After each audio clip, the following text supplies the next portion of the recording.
of East Coast bias for your friends on FanDuel TV. Of course, we are rocking and rolling right here on the Ring of Gambling show as the Final Four in the NBA postseason is now set. Scottie Scheffler, up to his usual tricks, puts another major in the trophy case. Job well done by our guy, Joe House. Let's welcome into Triple Threat, Raheem Palmer from Las Vegas, Joe House from Washington, D.C., JJ, John Jastrzemski from New York City, and House. We had a Game 7 on Sunday. I was really trying to make a case that Denver was going to have a legit shot. We get the Aaron Gordon news that you guys broke to me early on Sunday morning. He ended up playing. Denver was competitive for a half, and then it felt like Oklahoma City just blew their doors off, went on the avalanche, and it was a point of no return. Do we now look at Oklahoma City after going through this series, winning a Game 4 down 2-1, finding a way in Game 5 to pull that game out of the fourth quarter, winning a Game 7 in convincing fashion, where you kind of look at them and say they've reached that point where they're ascending, they're learning how to win at the highest of levels? Or are we still now, as we get ready for this Minnesota series, and knowing that they may end up playing in the NBA Finals, is this something with Oklahoma City where you're not going to fully say, hey, they've slayed every dragon, demon, they've learned across the board until they actually win? Or do you think we're in that process? We're in the process. They haven't done anything. They're welcome to the Western Conference Finals for this group. And it was a nice achievement handling a compromised Denver, and kudos to Denver for giving every single thing that they could give, taking that thing to 7 games. But, the Thunder had the benefit of playing Michael Porter Jr. with one arm for the entire series. And by the end, Aaron Gordon with one leg. And it was already the case that the Denver Nuggets had 5 reliable players, and then they would try and find a 6th each night. 7 games. That's heart of a champion kind of stuff. Kudos to me, more to Denver than to Oklahoma City. Now, the Oklahoma City did do the thing that they were required to do, which is continue to get the reps. The reps are the thing at this stage for this franchise, for this group. I mean, we finally got a Jalen Williams game. Now, it did come again against a compromised Denver team. So I'm just not ready to crown anybody yet. I know the markets reflect that Oklahoma City is the prohibitive favorite to win both this series against Minnesota and the NBA championship. And SGA is the presumptive favorite on the FanDuel Sportsbook to win MVP. But let's let these basketball games play out a little bit. I need to see a little bit more from them, Dream. Me personally, I think I've seen enough. The biggest thing about this Oklahoma City Thunder team is that they have a top-tier defense. You look at their defensive rating through the postseason. They're holding teams to 101 points per 100 possessions. That's almost 5 points per 100 possessions better than the second-best team, which is the Minnesota Timberwolves. And I think if there's anything that travels, if there's anything that translates game to game, it's defense. And I think you saw that in Game 5. You look at Game 5, the Oklahoma City Thunder, they were down double digits in the second quarter. Excuse me. You look at Game 5, the Oklahoma City Thunder, they were down double digits in that game in the fourth quarter. And they came back and just shut the water off for the Denver Nuggets. And I think that's something that could translate to the Western Conference Finals and possibly the NBA Finals should they make it. And you look right now on FanDuel Sportsbook, they are minus 175 to win the NBA title. I think that number is mispriced. You're looking at them as pretty massive favorites over the Timberwolves at minus 375. You can't tell me that they wouldn't be in the 400 to 500 range against the Knicks or the Pacers. Now, maybe there's a Knicks tax, but I just think this Thunder team is the clear-cut favorite. Look, all year, it felt like it was Boston or Oklahoma City. And listen, House, Boston, the Tatum injury in Game 4 obviously played a role.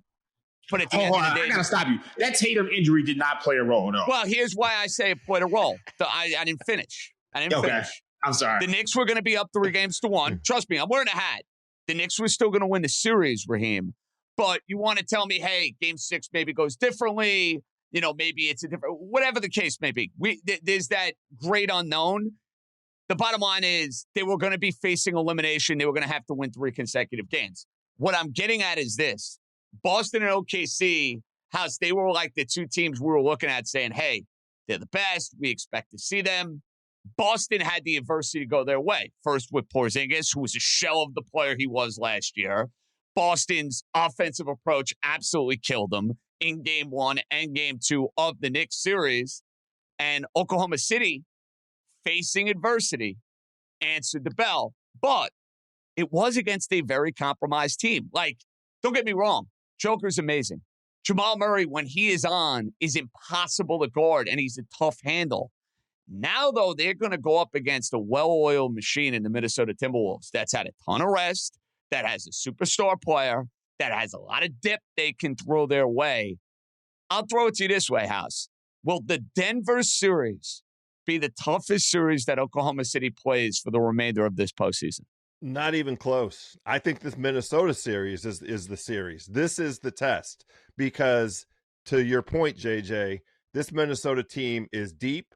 They can match Oklahoma City physically, I believe, especially the way that Julius Randle has emerged. I think that is an underrated aspect of an advantage. I mean, I absolutely tip my hat to Oklahoma City's defense. It was their calling card all season long, and then they took it up a level in these playoffs. It's to be commended. But right behind them is Minnesota, who, again, reminder, has lost 2 playoff games thus far. They are 8-2 in these playoffs, and it's not a fluke. Now, you can say, oh, they had the Lakers. They got the old man route on the way to the Western Conference Finals. They got to play the old Lakers, and they got to play the old Golden State Warriors, and the old Golden State Warriors were so old that their best player, Steph Curry, couldn't play because he got hurt because of, where he is in his career. And that's all fair.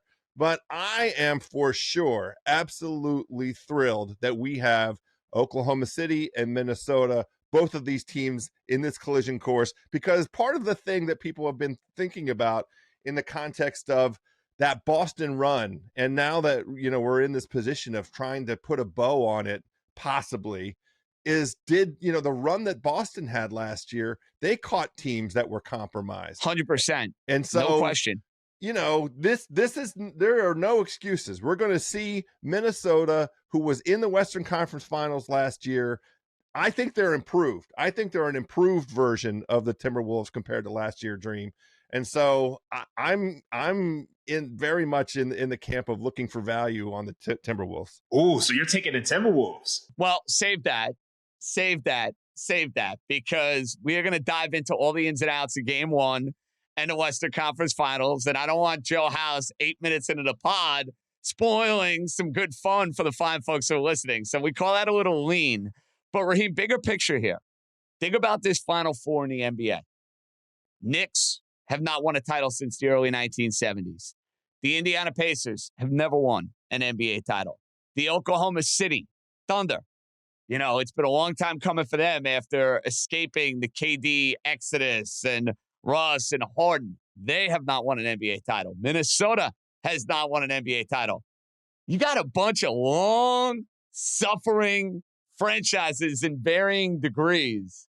And somebody is going to come away with this thing very, very happy, Raheem Palmer. Yeah, I mean, this is a new era for the NBA. This is absolutely unprecedented. We're going to have a 7th champion in the last 7 years. So now I think the biggest thing that we can learn from what we're seeing recently in the NBA, that this is the parity era. And you can no longer just assume that the heavy chalk favorites are going to pull this thing out. So I think the biggest thing that I've learned is that at the start of the year and, mid-year, you need to be looking for long shots, because no longer is it going to be the case where you're going to see dynasties. If you look at throughout the 80s, most of these champions have won multiple titles up until the last 7 years. It's very similar to the NFL. So you need to be looking for value. But yeah, it's going to be very interesting to see who pulls this out, because, a hungry, starving fan base is finally going to get to see their team win a title this year. And Joe House, I can't believe how easy it was on Friday night for my New York Knicks. I thought the Knicks would win the game. I told you guys that. I said they're going to find a way to win game 6. I didn't think it would go back to Boston for a game number 7. That betting line, Joe House, was -2 on Friday night. I took it, and I'm like, am I getting sucked in here? This seems a little too good to be true. You could not have had more of a rocking chair whooping than what you had Friday night at Madison Square Garden. Nothing has been easy for this Knicks team this entire postseason run. I can't believe how easy it was. It was like this game's over in the first quarter. JJ, you got a rat line with that -2, but it turned out to be the right one. And, as we sat and tried to ponder the impact of the Tatum injury, we as a group acknowledged the possibility that Boston would come out in game 5 with a heart of a champion kind of effort at home, just to show their fans, like, look, yeah, we lost our leader here, but we're going to come out and show some heart, show some grit. And it was also forecastable, not quite to the degree that we saw Friday with the game really being over by the second quarter, but it was forecastable that the New York Knicks might just come out and swamp Boston. Because the thing that we've been saying to ourselves on the Eastern Conference side for a couple weeks now is the Knicks have the best 5 guys. They really do. They have the best 5 players. They accomplished the goal. The trades that they made, all of the stuff that Leon Rose has put into motion has produced a team. Their best 5 guys walking onto the floor are better than anybody else's best 5 in the Eastern Conference. It's just beyond that where it starts to get interesting, and why this series against the Pacers is especially good.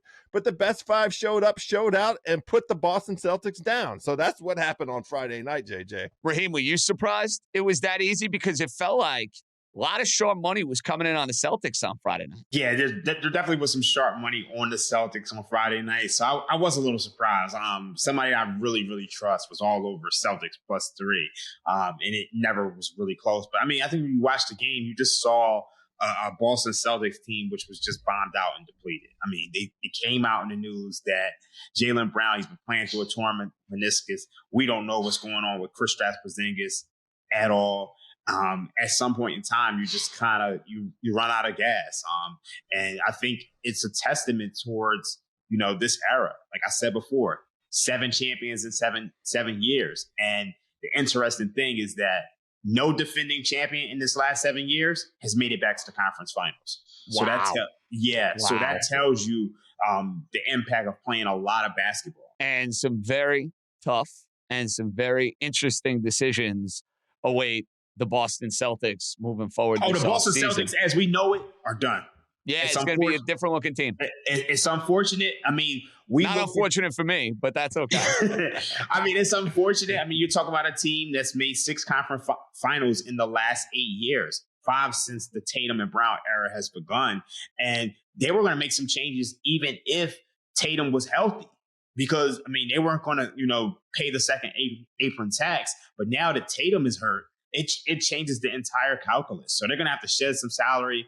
And next year, we can be looking at the start of the year where the Knicks and the Pacers are favored to come out of the East. House, the Celtics, it just goes to show you in sports, when you have the opportunity, you better take care of it. And last year, they were able to do it. They got a favorable road to a title. They were dominant. Nobody could take that away from them. Think about what the narrative of the Celtics would be right now if they had not won that title last year. That changed everything for that Jaylen Brown, Jason Tatum, the entire group, the entire operation. They should be counting their lucky stars they got that title last year. Well, I don't know about counting lucky stars. They did handle their business. No, but they did have over the course of that regular season a historically great, differential, right? Right, JJ? No, they earned it. I'm not saying they didn't earn it, but I'm just saying their perception and how they're viewed. Think about what we're saying today if they didn't have that title. Yeah, the funny thing is, even with the cast of rotating winners in the NBA, we have in our mind's eye, at least I do, maybe I'm talking and telling everybody that I'm still old school. It was the Golden State Warriors all the way up until they won that title in 2022. And then the Celtics, there have been, even in the background, even though they didn't win those years, those 2 teams were the modern version of dynasties. Golden State all the way up until 2023, and Boston really from 2017 all the way up until this year. Those were the 2 premier franchises with the repeat visits and so on and so forth. But yeah, it's all brand new now. This was anticipated to be a transition year because we knew that we might be on retirement tours for LeBron and Steph and KD. It's punching us in the face right here with these finals, and I'm here for it, baby. Oh, no doubt about it. Crazy, crazy Final Four in the NBA. All right, Joe House seems to have a lean on the Western Conference Finals. Our guy Raheem Palmer, just by the sense of it, we haven't officially delved into the matchup yet. I think we're going to have some contrasting opinions on Timberwolves and Oklahoma City. We'll break it down. Series price, series spread, game one. It's all coming your way. Getting you ready for Tuesday night right after this. All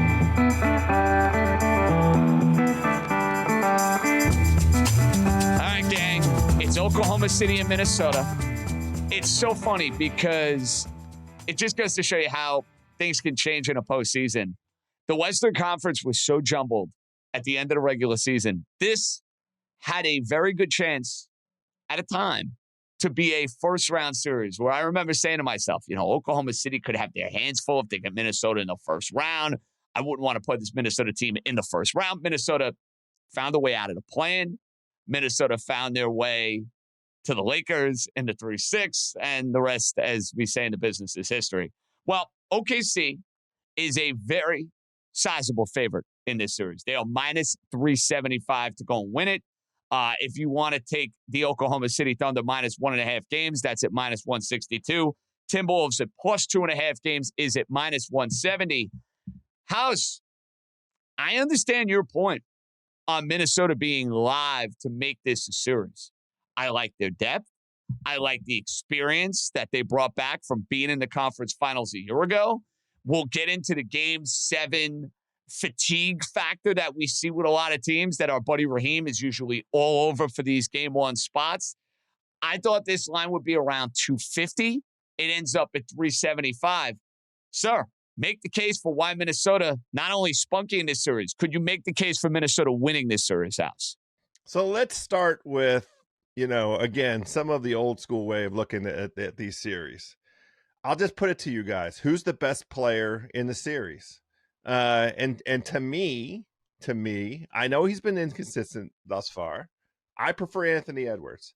SGA has been incredible, and really the crucial straw that stirred that drink for them because they were inconsistent in both of their first 2 series, the Oklahoma City Thunder. But SGA's performance, him elevating them along the way, has been the difference. This is how they're getting their reps and have themselves in this position.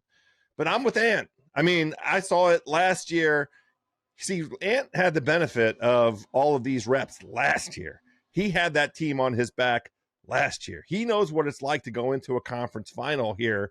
And he showed in those last 2 games against Golden State. Yes, Golden State had no Steph Curry, but he was not there tolerating any half-stepping out of his teammates. And the same thing was true of the Lakers series. The final 2 games, Ant stepped up and stood out.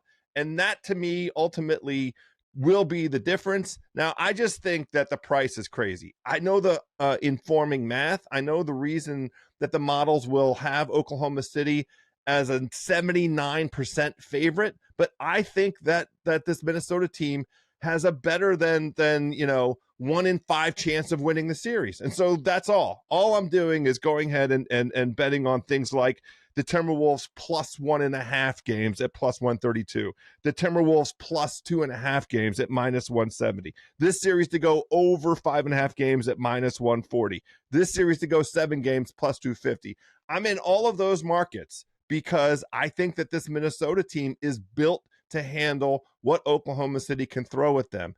It will be up to the consistency of the outside shooting for Minnesota. You can beat this Oklahoma City team with outside shooting. Denver showed it. The games that Denver won, they were able to get outside on the perimeter and score. So this is why I'm in this Minnesota camp, hunting for ways to leverage into the fact that I think this is a close series, Dream. So this is hard for me because my model makes the Thunder overwhelming favorites. I mean, not even close. I make this minus. I understand it. Yeah, totally get it too. I make it even higher than the market. I make it minus 782. Wow. Yeah, Super my model. high. Yeah, my model has the Thunder an 88% chance of winning this series. I don't think it's necessarily that high. And then obviously you do have the Thunder coming off of a 7-game series. And we know, teams that come off a 7-game series, 35 and 57 straight up in game one. Obviously the last 2 game sevens, the Warriors and who was the other one? Denver. They both won game one, but they both ended up losing the series. And teams that play in those 7-game series are 36 and 59, 39% straight up in the following series altogether. So I don't know if that Denver series took anything away from Oklahoma City. So I wouldn't make it as high as my model, but I do think Oklahoma City should be favorites in this series. You look at the Wolves, they averaged 18 turnovers a game against the Warriors. I think the Warriors had key spots where they could have capitalized. Obviously, Steph Curry was out of that series. And unlike the Lakers, they actually do have a big in Chet Holmgren, and they do have Hartenstein. They have, competent bigs. The Lakers were, they were running with kids like Mike Bivens, another bad creation, pretty much. they just had nobody inside. So I think this is going to be a tougher series for Minnesota.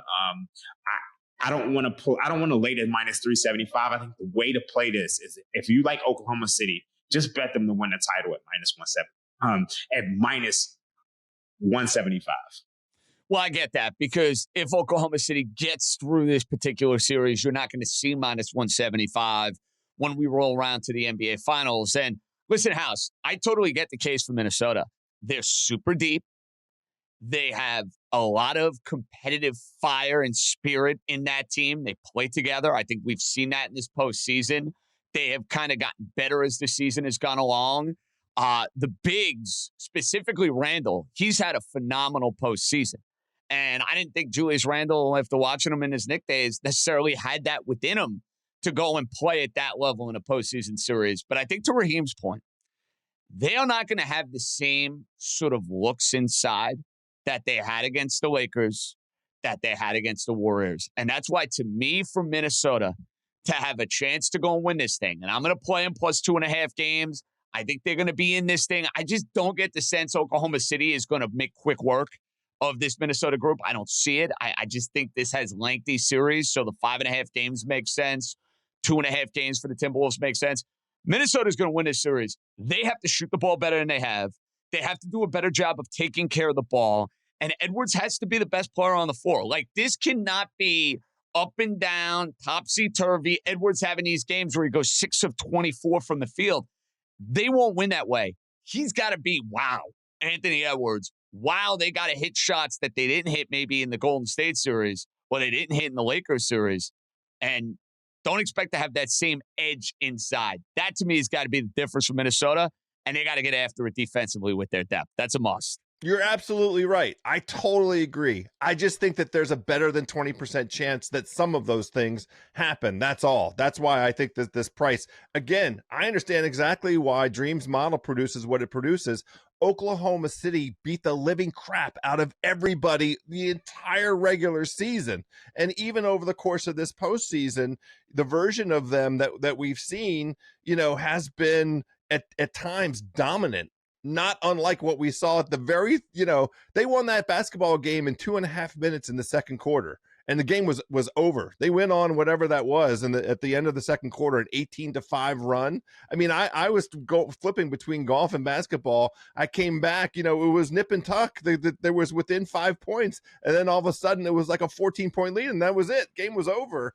And that's who this Oklahoma City team is. They could go out and go on these runs, and they for sure are going to have some advantages lineup wise. Like, I don't know how Minnesota puts Connolly on the floor. They need him to be on the floor. They need his shooting, but good God, Oklahoma City is going to hunt that man. They are going to hound that man. This is part of the rich matchup. Chris Finch and Mark Daigneault are head to head. I like Finch. I like Finch quite a bit. I do too. I think we're going to get good matchups. All I'm looking for are ways to invest in Minnesota, because I don't think that it's an 80-20 proposition. That's really the end of it. But you said it, JJ. We can't have Anthony Edwards on another cold shooting streak where it impacts his effort on the defensive end. all of that better be part of what we've seen already in these playoffs. He better show up and be the best player, or else Minnesota's cooked, Dream. So I do have some concerns for OKC.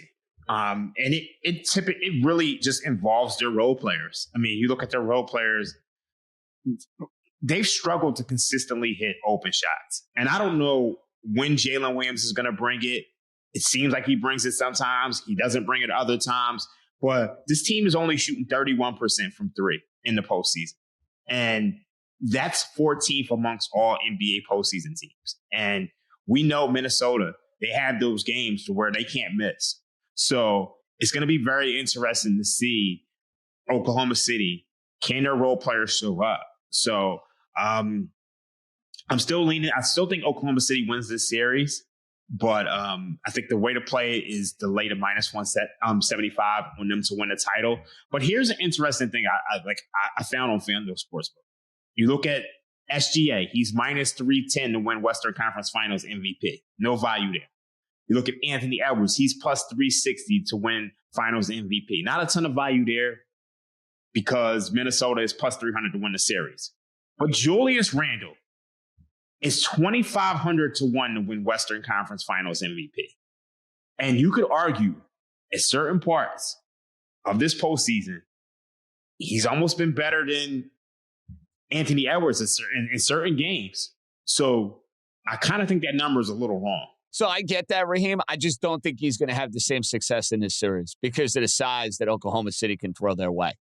You know, with Hartenstein, with Holmgren. That to me is why you're seeing that price house the way it is. I agree. The thing we'll know very early on is the whistle. Like that will dictate if Randall's allowed to be aggressive. I think he's fine against Chet Holmgren and Hartenstein. I don't think he's worried about either one of them boys. And you know, he's shown us an element to his game of going inside and banging and then coming back out to mid-range. You know, there's a versatility there that is you know, an eye opener. So I think the idea of 25 to 1, I mean, look, I went ahead and looking at the finals MVP pricing, Randall at 45 to 1, FanDuel Sportsbook. I already bet it. I mean, I just wanted to have a little bit of exposure because if this thing goes down, and this is also part of the element for why I don't think it's an 80-20 series, Dream's point is actually absolutely right. I know that Minnesota has two guys that they can count on, two guys that can score, two guys they can trust with 4 minutes left. Oklahoma City only has one of those guys. So again, that figures into the 80-20. But if Minnesota gets to the finals and Minnesota, it's part of that is because of Randall's consistency. He's been the most consistent Minnesota player of these playoffs. Then that price is going to be way off the board. So I just grabbed some 45 to 1 on Randall now anyway. All right, game one, guys. OKC laying 7.5. Minnesota has not played in quite some time. Raheem, you bring up the Game 7 trend all the time. You've done it since the minute I met you. My feeling is, no, I appreciate it. It's a good one. It's one of your claims to fame. I'm taking Minnesota in game one. I'm not worried about the rust factor. Grueling series for the Thunder. And I almost feel like if you're Minnesota and you want to have a chance to win this thing, you got to get them right out of the gate. I think this thing could avalanche and snowball if you go and lose game one in convincing fashion. I'm on the Timberwolves plus 7.5 in game one. Your thoughts, Raheem? So my model is right at 7.2. And that obviously doesn't include the game 7 trend.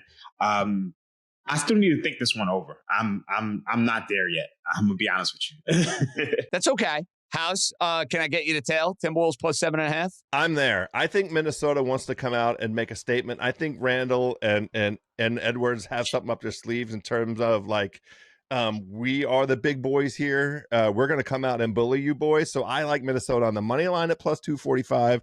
I like Minnesota getting the 7.5. And I went ahead and bet on the FanDuel Sportsbook right now, Minnesota to win game one and Oklahoma City to win the series. Oh, I like that a lot. That's a really good bet. Plus 500. That's out there. That's a nice way to hedge. That's a good price. Stuff, right? I'm all over that. You can get your boy to tell you on that one. Now, Minnesota plus 7.5. I love to win the game. Who knows? Could get a little dicey, but hey, you get OKC at plus 500 after those results in game one. We could be onto something here, Joe House. So we have given you all the ins and outs for the Western Conference Finals. Well, the Eastern Conference Finals is near and dear to my heart. It's bringing me back to my childhood. It's a rematch of last year's series. But I think Reggie, and I think Ewing, and I think Spike, and I think Starks and the Davis boys. It's going to be the Knicks and the Pacers. It's going to look drastically different in 2025. And we'll see if JJ is going to be siding with his boys, and is he going to have the support of House and Raheem on the New York Knickerbockers. We will get to that. Eastern Conference Finals, Knicks Pacers preview coming up next.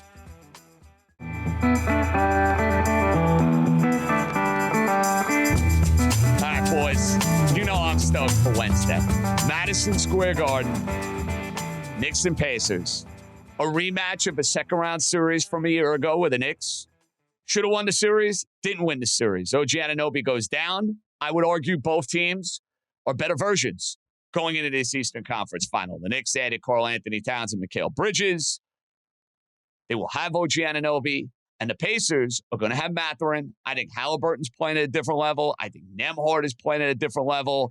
We know about how deep the Pacers run it as far as 9, 10 guys, all the versatility, everything they can do. Well, Raheem, we have the series price. The Knicks at minus 146 to win the series. Indiana at plus 124. Your thoughts, sir? Okay, so when I look at this Knicks team, and I know all the New York fans are going to hate me, I just see a little bit of fraudulence. I look at that pace. I look at that Pistons series. It felt like that should have gone to Game 7. They struggled with a young team.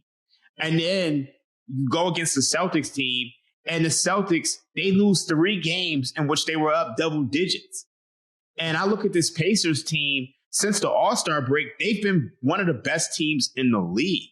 So I just still don't know what to make of this Knicks team. It just feels like they're pulling a rabbit out of the hat. And Jalen Brunson is he's just been unbelievable. So I don't know what to make of them at all. Me personally, I think there's value on the Indiana Pacers at plus 124. I give the Knicks a 51.8% chance of winning this series. I give the Pacers around 48.17% chance of winning this series. So I just think that number should be around plus 108. I think this is probably like close to a pick'em series. So I'm going to take Indiana, but I don't really feel that strong about it. Yeah, JJ, I am with Dream, and it's very simple. It's just a numbers game, an attrition game, and we've been watching the teams in these NBA playoffs that only have 5.5 reliable guys. I mean, Mitchell Robinson, he's been playing some great basketball, but he's only giving you 20 minutes. It's all of these minutes on the starting 5, and it takes very little for any of those guys, a hamstring here, an ankle there, and now you're looking at a significant mismatch. I want both teams to be perfectly healthy, but we're trying to price this series in a fair way, and we're trying to come up with, how this thing might go down. I went ahead, and I'm on the Pacers winning this series 4-2 at plus 470. I bet that. I bet the Pacers to win this series at 4-3 at plus 570. I went ahead and did that. I bet the Knicks to win Game 1 in a crazy Garden, insane Wednesday night at the Garden, and the Pacers to win the series at plus 370. This is the way that I'm leaning. It's just a simple fact of the deeper team. Again, here's the counter argument. Jalen Brunson's the best player in this series. There's no arguing it. But Tyrese Halliburton is making his case, and this is why, in the counter argument to me leaning into Minnesota, SGA is ready to get on the stage. I'm here to accept that. I like the idea of Tyrese Halliburton with the chip on his shoulder, and the way that that particular chip has informed this entire Pacers team. And this Pacers team was in the Eastern Conference Finals last year. Again, I prefer the teams with the reps that are there, know their identity. So I am on the side of Indiana. I'm sorry, JJ. That's the direction I'm headed in. That's okay, boys. I fully expected both of you to grab Indiana with the plus money in this series because it's an evenly matched series. I get that. I have enormous respect for Indiana. I love how they're coached. I love their depth. I think you guys know they've been very good to me financially in the first 2 rounds of this postseason. So I appreciate that too.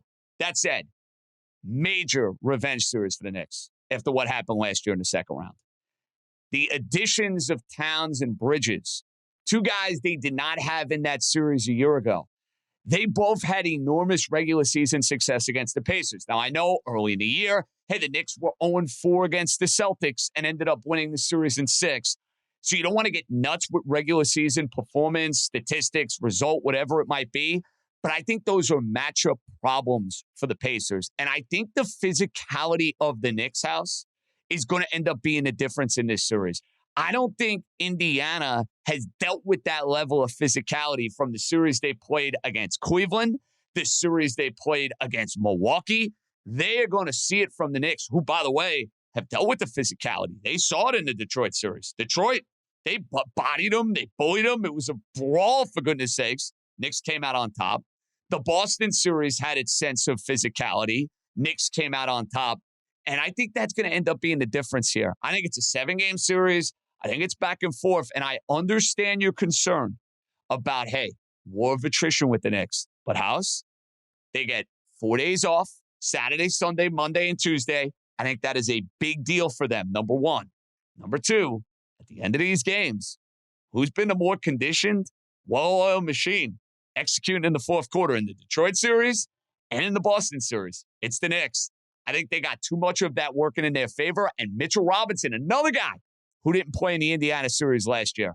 Knicks in 7, baby. I'm feeling it. Come on, man. I got to push back. We saw the Indiana Pacers win a game in which they were down 7 with a minute to go. Okay. We saw that. We saw, I mean, you're talking about what was that? Game 2 of the Cavs series? Game 2 against Cleveland. Yeah.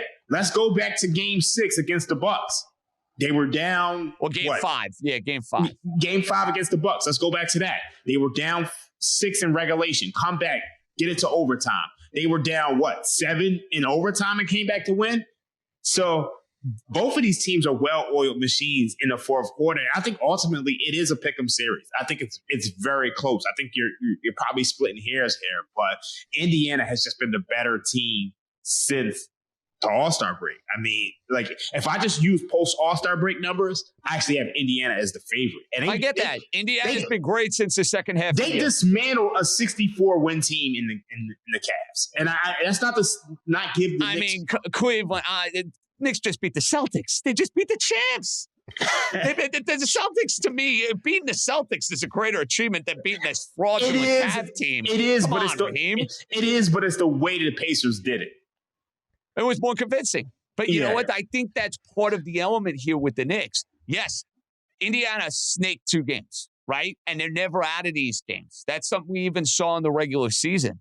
But I think that there's a fourth quarter.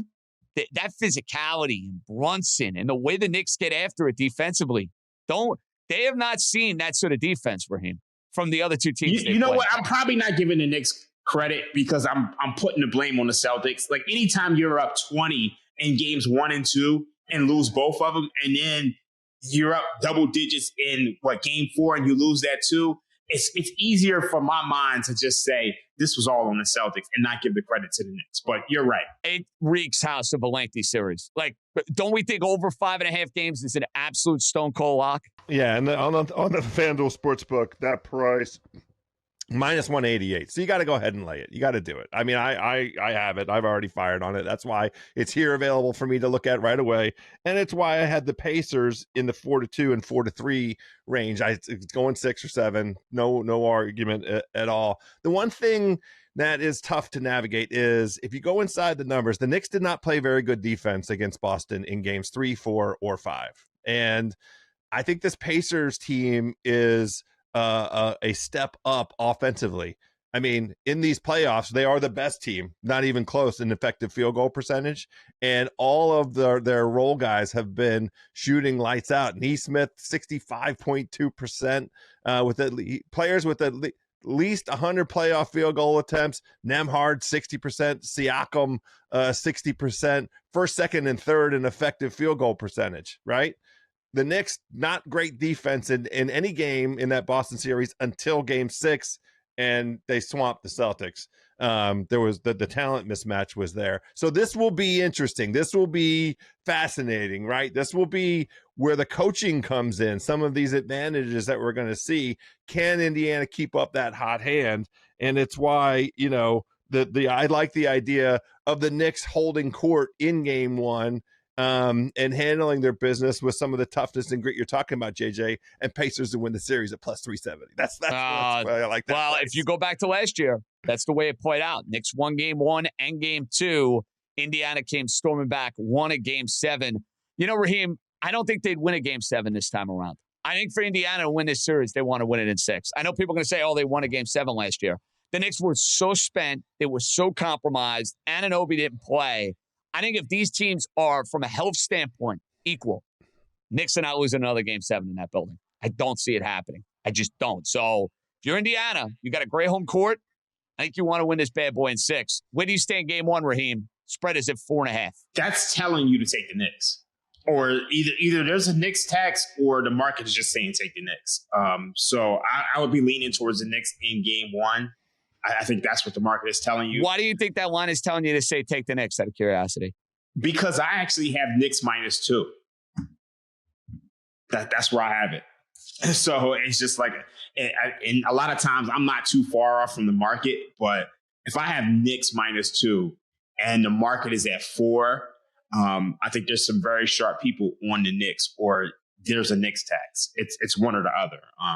So I probably would look to play the Knicks here. I think it's open at 3.5. But I think this is probably an over. I mean, 223, I can see there being a lot of points here. How's can I get you to buy it? I know you're taking Pacers to win the series, Knicks to win game one, but any interest in the spread? I'm fine with laying the points with the Knicks. I don't have any issue with it, this game one. I do think it's going to be a rocking garden, and there's some momentum, some carryover for them from that game six. And Indiana, I don't have anything bad to say about them. It'll just be that, coming back ready to play playoff basketball once again, after a little bit of extra time off. Knicks game one to win the series, -105 on it on the FanDuel Sportsbook side. I'm also going to play the Knicks in 7. Knicks in 7, just like it was in 1994. Knicks in 7. When we come back, a little East Coast bias grab bag. We'll see what's coming the way of the fellas. That's next.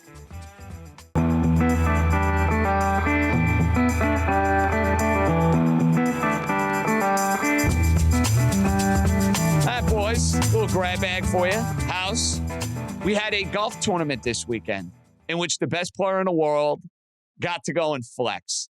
Was there a moment for you where you thought at any point this weekend somebody could take it away from Scottie Scheffler? Oh, absolutely, positively. On the back nine, Jon Rahm tied Scottie Scheffler because Scheffler came out on the front nine yesterday down at the Quail Hollow, or Sunday Quail Hollow Golf Club, and was all over the place. He couldn't get the driver into the middle of the fairway. The ball kept going left, and he had 3 bogeys on the front. It was tied at 10 under, and Jon Rahm had birdie putts on both 13 and 15 that I really think might have put additional pressure. But Scottie's so cool. He walked off the 9th green to the 10th, made a birdie on 10, and really just kind of cruised home from there. Rahm had to go for it at the end, self-destructed, but it was a little bit fascinating after what looked like it was going to be just another coronation, JJ. And a star-studded start to the golf season. Rory wins the Masters. Scheffler wins the PGA. How's we going to see that follow soon in the next 2 tournaments? Star power in 2025? I mean, it's the U.S. Open at Oakmont, like the iconic, classic, brutal test. And now I think I'm excited. There are 5 guys that I think can win, and if they're all going to take turns, it's Bryson's turn, in my opinion, to win at Oakmont. Raheem, I'm going to give you an opportunity to see the future right now. We don't know how this offseason is going to play out in the NBA, so I'm going to let you kind of fortune tell. I give you an opportunity on the weekend before Memorial Day to think about next year. I can give you a Denver future, a Boston future, a Golden State future, or a Lakers future. You have to pick one of the 4. I'm giving you a free gift. I'm letting you see the future right now. If you had to take one of those 4 futures and say, you know what, I'm going to add it to my portfolio, you would choose. All of those futures suck. Sorry. I didn't tell you it was going to be a good proposition. I think this is a very, very easy choice. You got to go with Luka Doncic in the Los Angeles Lakers. I think if they trade for a big, they're going to be right back there. Boston is dead as fried chicken without Jason Tatum, and they're going to be trying to cut salary. Denver, I don't know how they add anybody. When we come back, boys, best bets. It might be for the series. It might be for game ones. We'll see what Mr. House, Raheem, and yours truly have in store when we wrap it up right after this.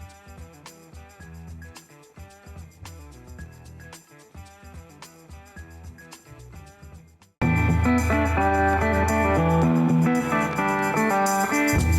right, gang.